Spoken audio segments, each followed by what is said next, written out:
Hi, my name's Jacob Armstrong. I'm the pastor of Providence United Methodist Church. Miracles. Our Bible is full of them.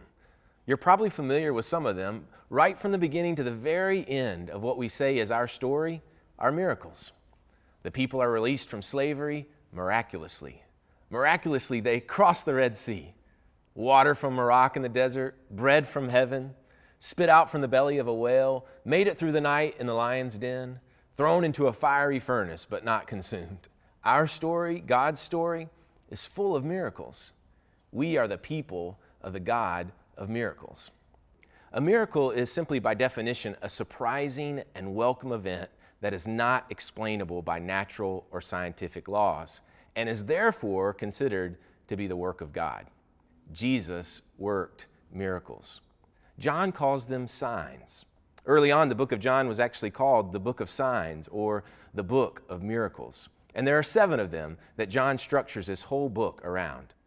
Turning water into wine is the first, the healing of the official son, healing a paralyzed man at the pool of Bethesda, feeding the 5,000, Jesus walking on water, healing a man born blind, and a little one at the end, the raising of Lazarus from the dead.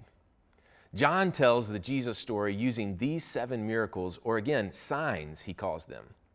Here's something you need to know. I believe in miracles. That's a loaded statement, and I will unpack it a bit, but you need to know that up front. I believe in Jesus, I believe in the healing power of Jesus Christ, and I believe in miracles. In our first year as a church, I received a phone call in the middle of the night. 2 of our teenagers had had a car accident and were being life-flighted to the hospital.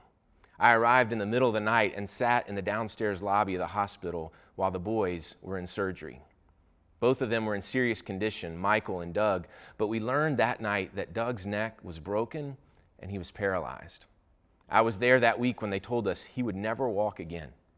In fact, that day, Joe, his uncle and guardian, asked me if I would ask God to heal Doug.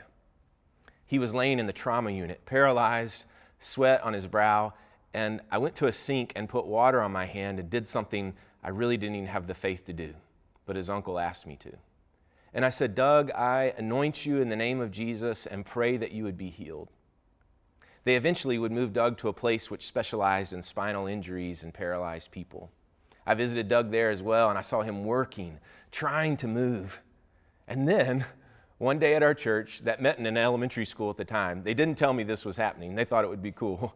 But while I was standing up front, Doug walked down the middle aisle with a walker. Our baby church had been praying for him, and we stood and applauded our miracle, God's miracle. John, when he wanted to tell the story of Jesus, told his story with miracles as the pillars upon which the story is built. The first, a miracle at a party. On the 3rd day, a wedding took place, and Jesus turned water into wine. John chapter 2 says, what Jesus did here in Cana of Galilee was the first of the signs through which he revealed his glory, and his disciples believed in him. John tells a bit more of the story, and then in chapter 4, once more, Jesus visits where? Cana of Galilee. If we aren't following along well, this is where he turned the water into wine. There was a certain royal official whose son lay sick. When the man heard that Jesus had come, he went to him and begged him to heal his son who was almost dead. Jesus doesn't even have to be there with the son. When the royal official gets home, the boy is better. The dad says, when? When did he get better? And they say, 1 p.m., the fever was gone. The father stops, he thinks, that was the exact time, he said, that Jesus said, your son will live. So he and his whole household believed. This was the second sign. The next story, Jesus comes upon a place in Jerusalem where all the homeless, disabled people lie on the ground. There's a pool there. And there was this belief that when the water in the pool was stirred, that the first person to get in would be healed. Jesus is walking past this scene of many disabled people, and one of them, a paralyzed man, paralyzed for 38 years, catches Jesus' attention. And Jesus asks him, do you want to get well? The man says, I can't get to the pool when the water is stirred. Jesus says, pick up your mat and walk, and the man was healed. All right, I'm done. I'm not going to do all 7, but our story is full of miracles, and when Jesus came, he worked miracles. Now, obviously, Jesus' miracles impact the person who experiences the miracle. But look at what they do for the followers. Look at what they do for the people watching. The Jesus miracles lead us to believe. You see what's happening in the progression of the miracles. Water into wine, pretty awesome party trick. A sick boy's fever going away. This is getting serious. But the last miracle, the seventh miracle, is dead Lazarus pulling off grave clothes. So he is sharing strategic miracles that are moving us to see that Jesus can do anything. You've been thinking it already, haven't you? All the where, what, who, and why questions. Questions that these miracles make us ask. You're turning water into wine, Jesus? Where were you when I needed you? 38 years the dude laid on the ground? Well, why didn't you come 37 years and 11 months earlier? Why Jesus him and not the other 100 guys waiting on the water to be stirred? Where were you when I cried out? Why wasn't that the right time? Why him and not me? Clearly, miracles of Jesus involve a waiting, a mystery, and they show us there is much we don't understand.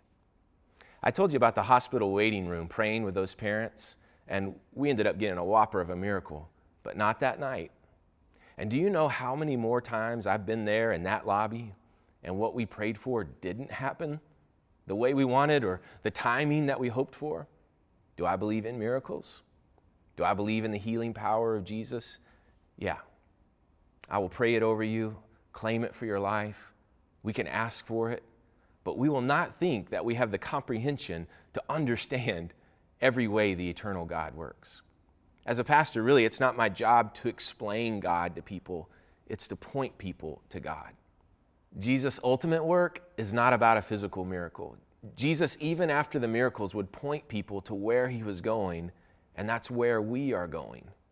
Jesus' miracles, just like in John's story, are pointing to what will happen. They are signs pointing us to Jerusalem, to the cross, and to Easter.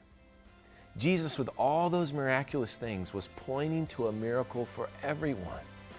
That was about more than drinks at a party or even a physical healing like walking again.